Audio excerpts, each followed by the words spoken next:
안녕하세요. 명상하는 책선생입니다. 지난 1부에서는 상처 입은 마음, 여린 마음, 그리고 보리심에 대해서 함께 읽어보았습니다. 이번 2부에서는 조금 더 깊이 들어가 보려고 합니다.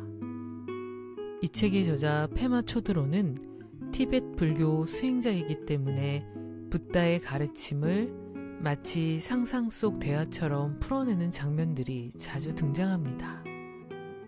그 방식 덕분에 조금은 어렵게 느껴질 수 있는 가르침도 우리 삶 가까이에서 다시 생각해 보게 됩니다. 오늘은 그 가운데서도 공에 대해 이야기하는 부분을 함께 읽어보겠습니다.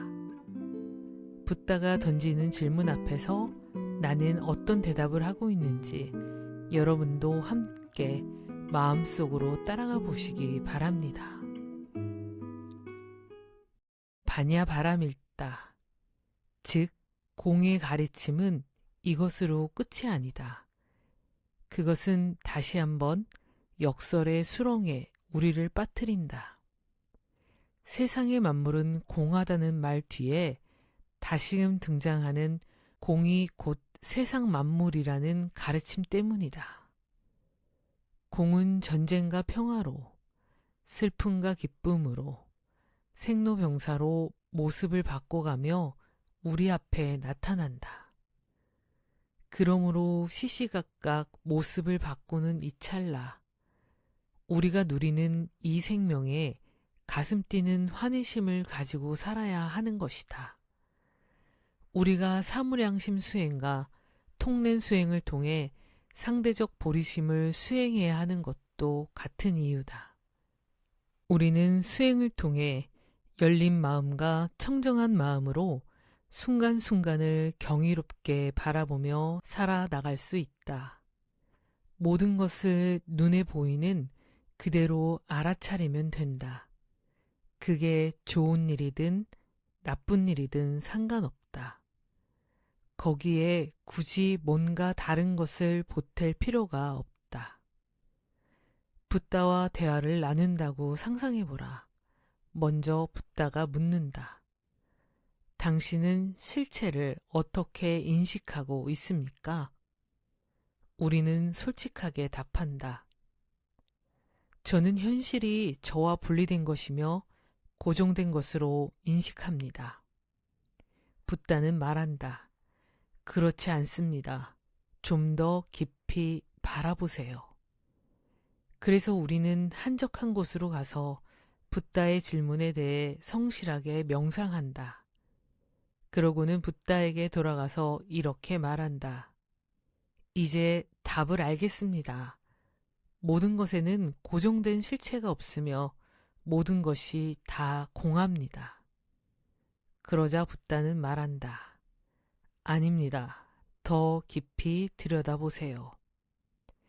우리는 말한다. 그것은 불가능합니다. 이것 아니면 저것이지요. 공하거나 공하지 않거나 둘 중 하나는 맞을 수밖에 없는 게 아닙니까? 붓다는 말한다. 아닙니다. 만약 이런 식으로 말하는 사람이 직장 상사라면 그 말을 무시해버릴 수도 있다. 그러나 이런 말을 하는 사람이 붓다이기 때문에 우리는 다시 생각하게 된다. 그래, 여기에 있으면서 내가 이렇게 아무런 만족도 얻지 못하기 때문에 느껴지는 짜증에 대하여 좀 더 파고 들어가서 살펴봐야겠다. 그래서 우리는 붓다의 질문을 놓고 다시 명상한다. 친구들과 토론한다. 다음에 붓다를 보았을 때 우리는 이렇게 말한다. 이제는 질문에 답할 수 있을 것 같습니다. 모든 것은 공한 동시에 공하지 않습니다. 그러나 붓다는 또다시 말한다. 아닙니다. 이때 우리는 더 이상 마음에 기댈 것이 없어져 맥이 빠진다. 마음이 송두리째 흔들린다. 발을 디디고 있던 땅이 사라진다면 누구나 충격에 휩싸일 것이다. 하지만 그런 과정이야말로 내 마음을 가린 장애를 없애고 나를 발견할 수 있는 기회다. 짜증나고 불안하더라도 고정되지 않은 무상한 본성에 더 가까이 다가가야 한다.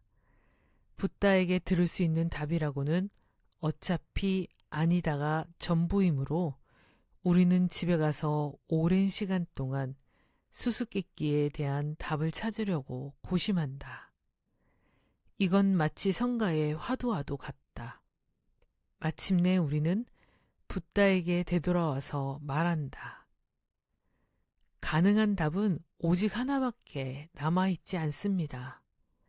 실제 본성은 존재하는 것도 아니고 존재하지 않는 것도 아닙니다. 그 말을 한 후 우리는 정말 기분이 좋다. 이는 정말 멋진 답이며 어디에도 의지하지 않는 답이기 때문이다. 그러나 붓다는 또 다시 말한다. 아닙니다. 이해의 폭이 너무 좁군요. 아마도 이쯤 되면 붓다의 아닙니다라는 대답의 충격으로 우리가 마하반야 바라밀다의 열린 마음을 그 자리에서 체험할 수 있을지도 모른다. 세상의 어떠한 의지처에도 만족하지 않는 그 마음을 말이다. 관세음보살은 샤리푸트라에게 만물이 공하다는 가르침을 전한 것으로 끝내지 않았다. 그는 공이 세상 만물이라고 가르쳤으며 한 걸음 더 나아가 당신이 의지할 것은 아무데도 없으며 심지어 붓다의 가르침마저도 의지할 것이 아니다라고 말했다. 그는 존재가 짊어져야 할 고통도 없고 고통의 끝도 없으며 감옥도 없고 해방도 없다고 말한 것이다. 많은 제자들은 이와 같은 역설적인 가르침 앞에 어처구니가 없고 어안이 벙벙해질 뿐이었다. 후세의 불교 연구가들은 아마 그 자리를 박차고 일어나서 나가버린 제자들도 많았으리라 추측한다.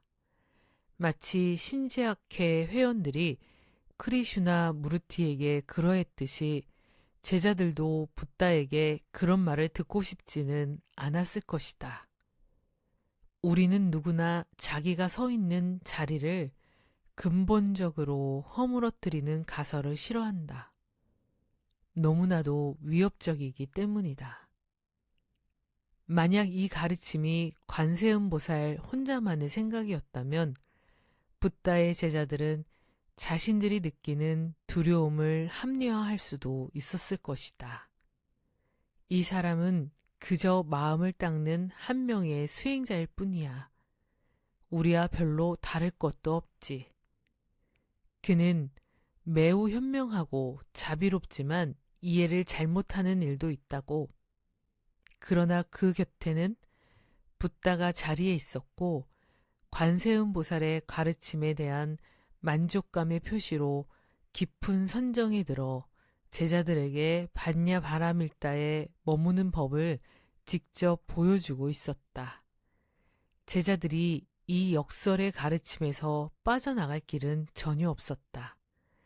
관세음보살은 샤리푸트라의 질문에 영감을 받아서 설법을 이어나갔다. 그는 우리가 궁극적으로 얻는 게 하나도 없고 어떠한 정답이나 종착점도 없을 때 마음이 다투는 감정에서 벗어나 남과 분리되었다는 착각에서 자유로울 때 마침내 모든 두려움에서 해방된다고 가르쳤다. 나는 불교에 입문하기 수년 전에 그 가르침을 들었다. 당시에 순간적으로 모든 두려움에서 벗어난다는 말에 눈이 번쩍 떠지면서 그런 상태가 과연 어떤 것인지 무척이나 궁금했던 기억이 난다. 반야바라밀다에 대한 관세음보살의 가르침은 두려움 없음에 대한 가르침이다. 우리가 만약 존재의 근원적인 속성인 불확실함과 모호함을 외면하기 위해 싸우거나 도망치지 않는다면 우리가 가진 두려움도 전부 녹아내릴 것이다. 사실 두려움 없음이란 말은 완전한 깨달음과 동의어다. 두려움이 없을 때 우리는 온 마음을 활짝 열어젖히고 세상과 교감을 나눌 수 있다. 그러니 인내심을 가지고 수행해 나가라.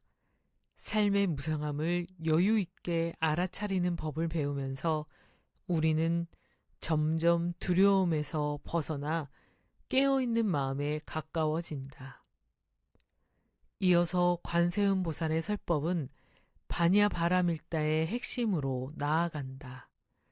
그는 모든 사람들의 선입관을 뛰어넘어 열린 마음의 핵심을 표현하기 시작한다. 그것은 진언의 형태로 드러난다. 옴 가테 가테 바라 가테 바라 상카테 보디스 바하 아제 아제 바라 아제 바라승 아제 모지 사바하. 조그마한 씨앗 속에 거대한 나무로 자라날 생명력이 깃들어 있듯이 이 짧은 진원 속에는 반야 바라밀다에 담겨있는 모든 가르침, 즉 두려움 없음에 머무는 가르침이 들어있다. 초감 트롱파 림포체는 그 진원을 이렇게 번역하기도 했다. 갔네, 갔네, 저 너머로 갔네. 완전히 넘어갔네. 깨어나라. 그리하여 그것이 되어라. 이것은 언제나 앞으로 나아가고 또 나아가는 과정이며 끝이 없는 여행길이다. 이 진언은 이렇게도 풀이할 수 있다. 옴. 의지할 곳 없음이라. 의지할 곳 없음이라. 더욱 의지할 곳 없음이라. 의지한 곳 없음을 넘어서 온전히 깨어나라. 그리하여 그것이 되어라. 보리심을 닦아나가는 여정이란 결국 한없이 의지할 곳 없음, 속으로 더욱 깊이 발을 담그는 과정일 뿐이다. 내가 지금 막 수행에 입문했든 아니면 수십 년간 수행에 몸담아 있든 마찬가지다. 무언가가 꽝 하고 터지듯이 깨달음을 얻는 게 아니다. 깨닫는 것, 즉 의식이 완전히 깨어나는 것은 아무것도 알 수 없는 미지의 차원으로 완전히 들어가는 일이다. 위대한 관세음 보살이 가르침을 마쳤을 때 붓다는 선종에서 깨어나 말했다. 잘했구나, 잘했구나, 관세음 보살이여. 그대는 완벽하게 가르침을 펼쳤다. 충격에 휩싸였으면서도 그 자리를 지키고 있던 제자들은 기쁨을 나눴다.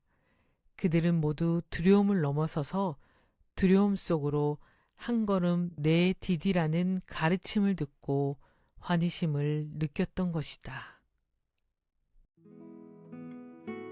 오늘 읽은 내용은 쉽게 이해되는 답을 주기보다 우리가 붙잡고 있던 생각과 익숙한 의지처를 조용히 내려놓게 만드는 가르침처럼 느껴졌습니다. 어쩌면 두려움 없음이란 아무것도 두렵지 않는 상태가 아니라 불확실함과 모호함 속에서도 끝내 달아나지 않고 머무를 수 있는 마음인지도 모르겠습니다. 진언 혹은 불경 이런 것들이 어색하실 수도 있겠지만 오늘 이 시간이 각자의 자리에서 조금 더 열린 마음으로 삶을 바라보는 작은 계기가 되었기를 바랍니다.